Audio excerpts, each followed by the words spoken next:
10 miles north of this spot. On September 8th, 1971, the Kennedy Center went live with a grand opening celebration featuring Leonard Bernstein conducting the world premiere of his Mass. It had been written at the request of Jackie Kennedy, who was there that night, along with glitterati from across the culture and political worlds. 3 days later, 20 miles west of this spot in Fairfax, Virginia, there was another go live. A more modest one. That's me. What my parents couldn't have known as they were bringing me home from the hospital that night was that the brand new Kennedy Center would play such an important role in this little kid's life. I saw my first symphony concert there when I was in grade school, and no joke, I kept the ticket. In high school, with my music nerd friends, we would sit up in the cheap seats and watch as the big musicals rolled through town, like Into the Woods, my first Sondheim show, or Starlight Express, my first singing steam engines on roller skates show. Also my last. I played trumpet in youth orchestra there one summer, and I was even a National Symphony Orchestra apprentice.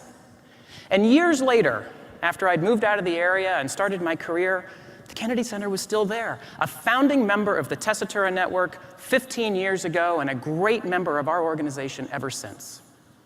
So yeah, me and the Kennedy Center, we kind of grew up together. And this anonymous kid from the suburbs and the grand Kennedy Center were inextricably linked.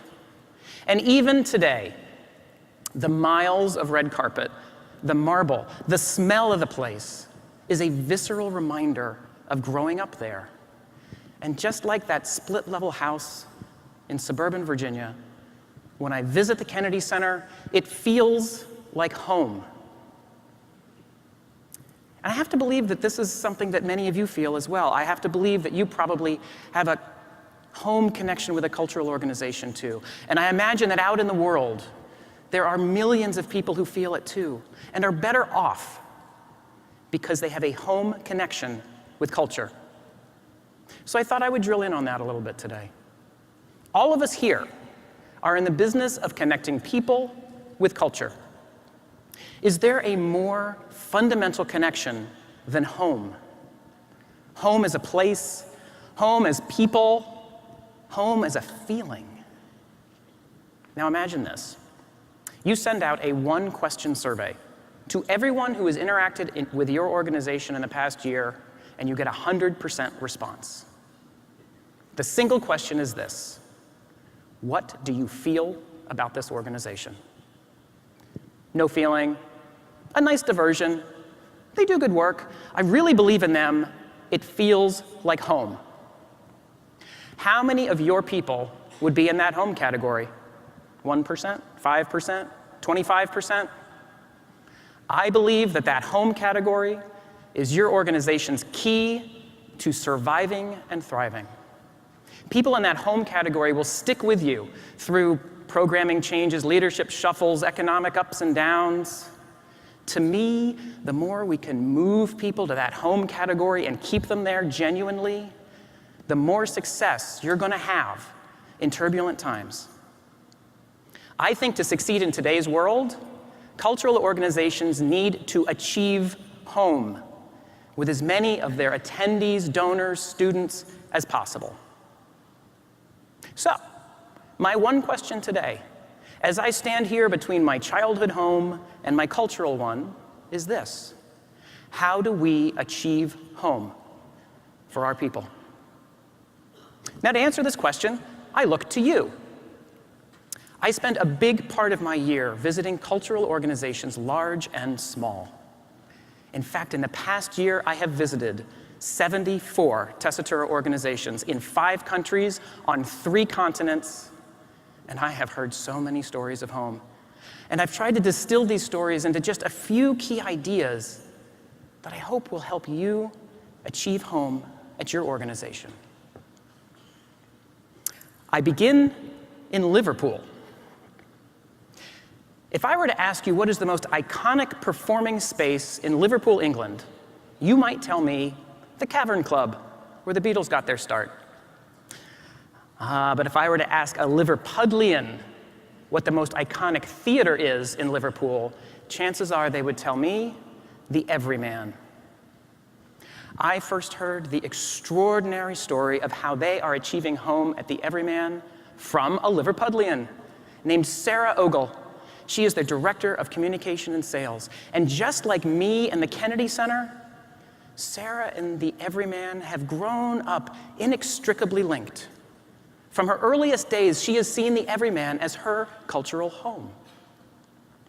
Now, the Everyman got its start in the 1830s, first as a chapel, then as a movie house, and then in the 1960s and 70s as a bona fide celebrated theater, spawning the careers of many great English actors. But about 10 years ago, Sarah and her colleagues found themselves in a terrible predicament. You see, as the decades had passed, the Everyman, it hadn't held up well. It's a 170-year-old converted chapel. It had no fly space. It had no rehearsal rooms. It had limited dressing rooms. There were literally buckets in the rafters to hold the rain coming in through the leaky roof. And they looked at all sorts of alternatives, but they realized that this beloved Liverpool institution was going to have to be torn down and another one built in its place. Now, this is not unusual. Plenty of organizations make the decision to raise a building in the genuine name of progress. No, it is how uniquely the leadership of the Everyman handled this decision that really stood out to me. You see, Sarah and her colleagues, they understood that this space was a real cultural home for so many in Liverpool, and they were committed to honoring that right down to how they demolished it. Rather than just announce the demolition and put up construction fencing and chain the door, they did this. The day before the demolition, they threw open the doors. They threw open all the doors, to the stage, to the lobby, to the dressing rooms, to the green room. They invited Liverpool in to say goodbye. And they came in by the thousands, writing personal messages on the walls, sitting in their favorite seats one last time. They were there to pay their respects. As the sun went down, a slow procession led by a bulldozer carrying a member of their youth theater and a member of their original 1964 company wound its way through the streets of Liverpool and ended up on Hope Street in front of the beloved theater. And in the moonlight, with thousands gathered, there were some speeches and there were some tears. And then before they dispersed, a quiet flash mob from within the crowd sang "So Long Farewell" from The Sound of Music. This wasn't knocking down some old building. This was a wake for an old friend. The next morning, the construction crew arrived, and they took down the Everyman, brick by brick. There was never going to be a big wrecking ball. As Sarah explained, they were going to take it down with love. Now, we'll get back to the Everyman in a minute, but I wanted to pause here and consider this in the context of achieving home. When I first heard their story, the word that kept rattling around in my head was ownership. As Sarah explained to me, the staff of the Everyman, they didn't think of themselves as the owners of the building. No. It was the audience, the community, Liverpool itself that truly owns the building. And that simple distinction, to me, is how they have achieved home in Liverpool. If you want to achieve home with your constituents, you need to mentally transfer ownership to them. You need to let it be theirs. Rather than, "This is my home."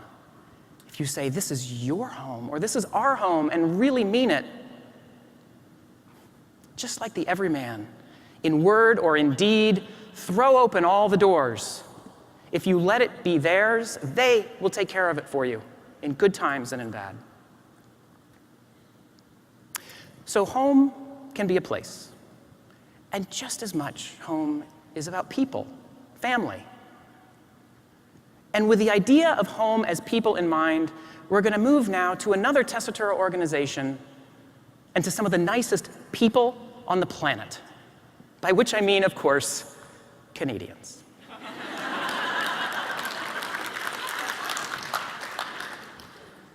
It was last fall in Calgary when I first met Johnny Dunn. Johnny handles resource development and fundraising for One Yellow Rabbit Performance Theater. Why is it called One Yellow Rabbit? According to Johnny, it depends on who you ask and how many cocktails they've had. And he would say no more. I was captivated by One Yellow Rabbit because despite their diminutive size, they have a full-time staff of only 5, and 40% of them are here today. They are known throughout Canada for the quality of their work, their tight-knit company, and their unusually loyal and stable audience base. They are achieving home in Calgary, and I wanted to understand why.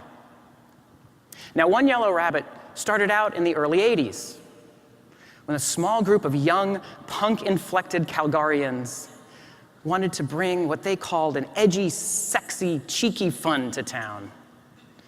And with their first artistic directors, Michael Green and Blake Brooker, and like-minded friends, including Johnny, they made their mark, producing their quirky original art. A singular example being The Whaler, a solo performance piece that was created and performed on many occasions by their co-artistic director, Michael Green. The only prop was a bucket of water. And his costume was a pair of rubber gloves and nothing else. You'll have to believe me when I tell you that it just brought down the house every single night. It and he epitomize the people of One Yellow Rabbit. Now, some of you may be saying, you know, this kind of provocative work doesn't necessarily conjure up the idea of home. And I wanted to understand how they ended up with such a loyal audience. Well, Johnny boiled it down for me like this. He said, starting with Michael and Blake, hospitality has been in their DNA from day one. They feel strongly that if they're going to engage people with these raw and sometimes uncomfortable artistic moments, that they need to be as welcoming as possible around it. You know, most nights at the end of the show, as the applause is dying down, a member of the staff will pop up on stage, not to make like a fundraising appeal or anything like that, no, to just invite everyone to stick around after and have a drink at the bar with the cast and the crew. Yeah, in fact, right at the back of their theater, there is a bar. And the actors, you know, after they've changed clothes or, you know, or put them on, they'll go there and interact with the audience. Not separated by a stage like a post-show talkback, no. Audience and artists talking and interacting like a family around a dinner table. It seems to me that everything they do at One Yellow Rabbit aims to remove barriers between their artists and their audience. And that, to me, is how they are achieving home. They remove the barriers. You know, at the Everyman, they threw open all the doors. They removed the barriers between the people and the building. And at One Yellow Rabbit, they remove the barriers between those that are creating the culture and those that are consuming it. Right? I mean, in this age of digital, on-demand everything, these spontaneous, real, personal connections that those in our industry are so good at is suddenly so amazingly more important.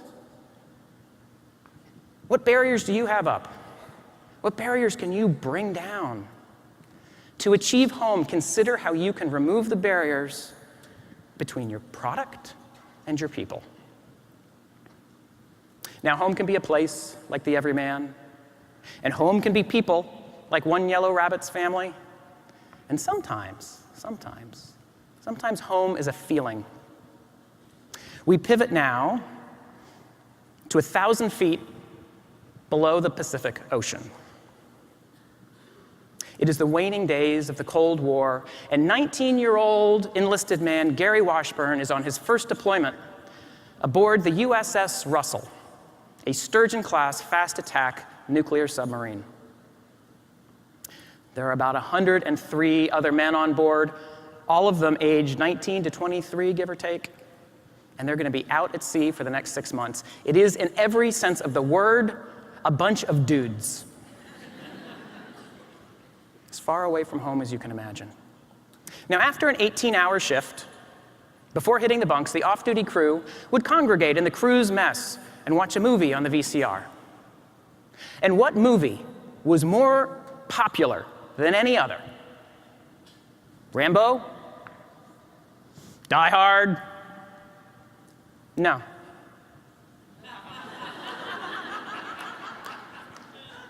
Time and time again, those guys wanted to know how to solve a problem like Maria.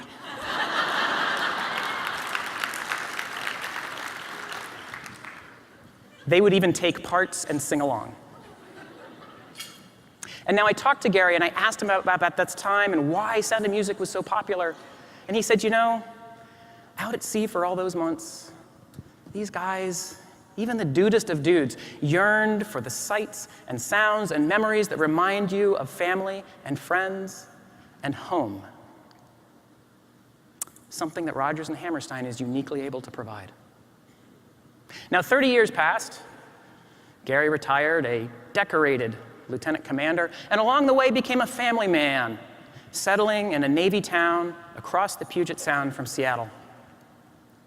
Last December, in what is just one of the most lovely Christmas presents of all time, his wife, Annette, who happens to be my sister-in-law, got him tickets to the Fifth Avenue Theater in Seattle. Tickets, thanks, Marika. Tickets, of course, to the Sound of Music. One can only imagine the multiple layers of home that must have been going on in Gary's head when he sat in that theater for that matinee. Spark of growing up, of singing along in the belly of that sub, of being present right then with his wife and his daughter. And just like when I visit the Kennedy Center, or when you interact with your cultural home, I have to believe that Gary had a twinge of home that day sitting at the Fifth Avenue Theater. So what do we learn? What do we learn from Maria and the submarine? We learn that in your halls and your galleries and your theaters, that there are countless personal stories that are connecting your people to your organization every day. And we don't even know most of them.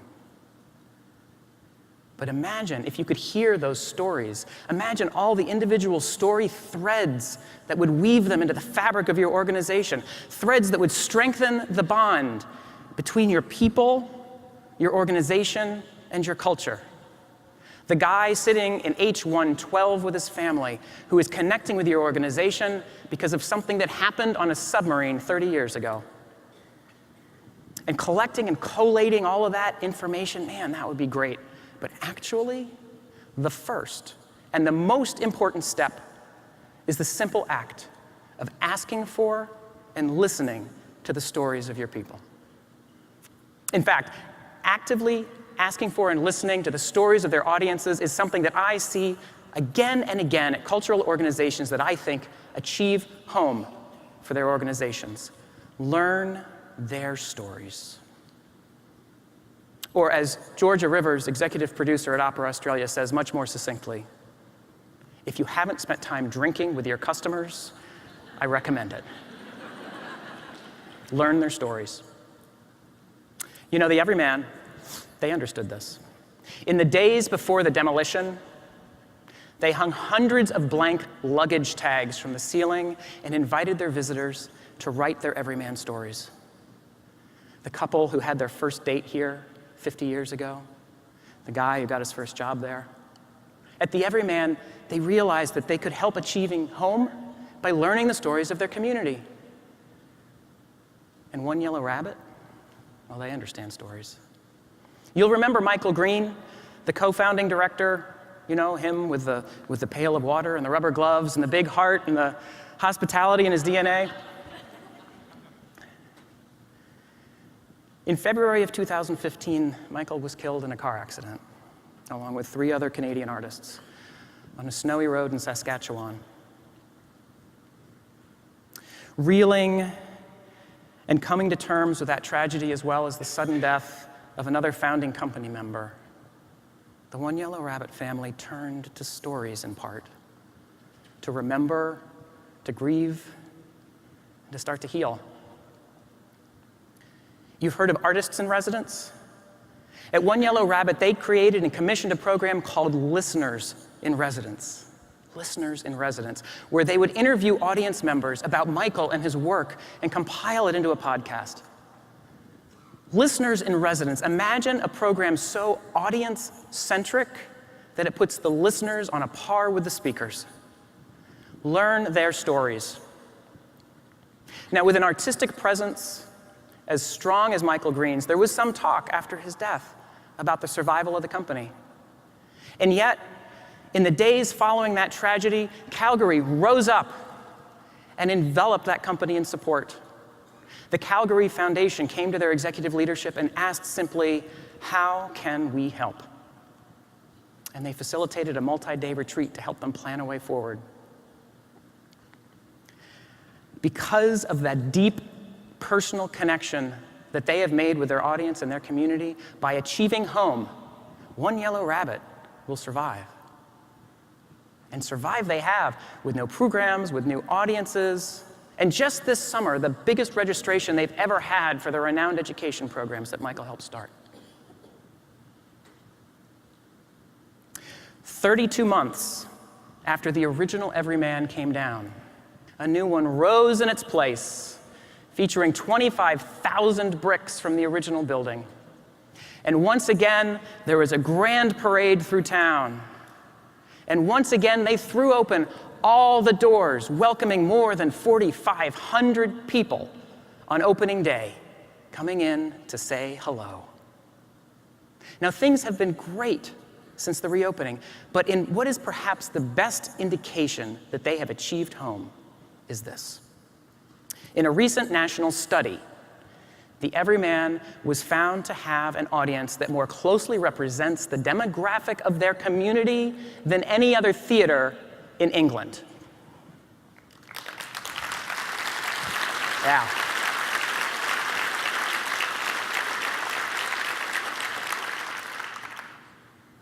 Also virtuous, it's a green building. The new Everyman's a green building. The entire front is covered with glass.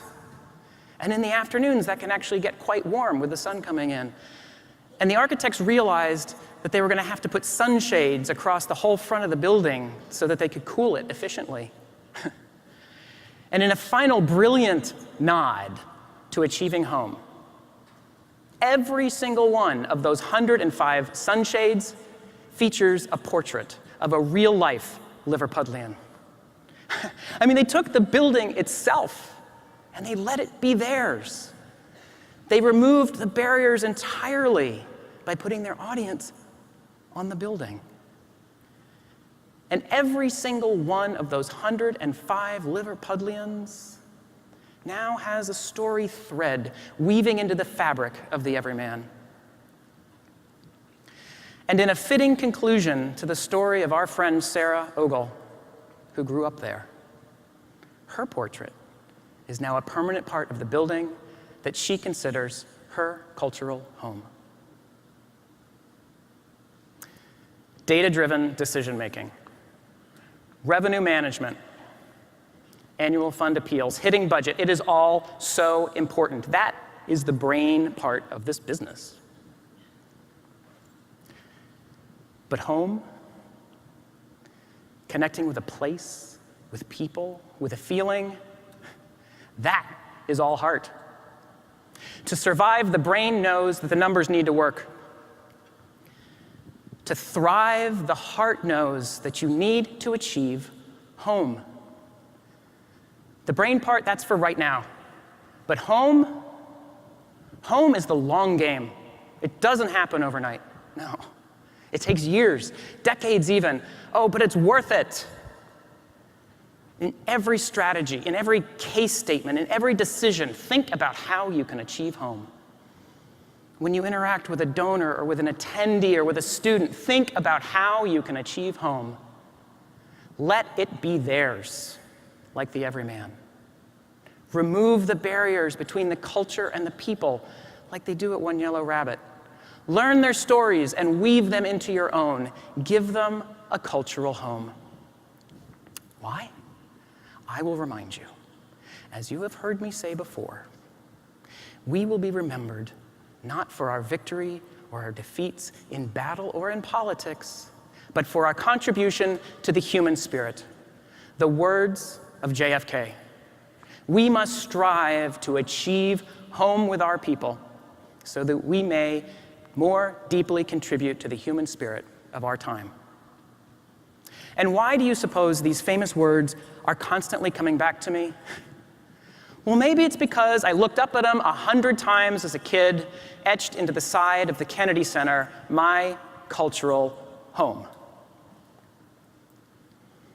When there is so much out there that can drain the soul of the world, we all know that arts and culture can replenish it. And we all play such an important part in ensuring that that happens. Connect your people with culture. Give them a home.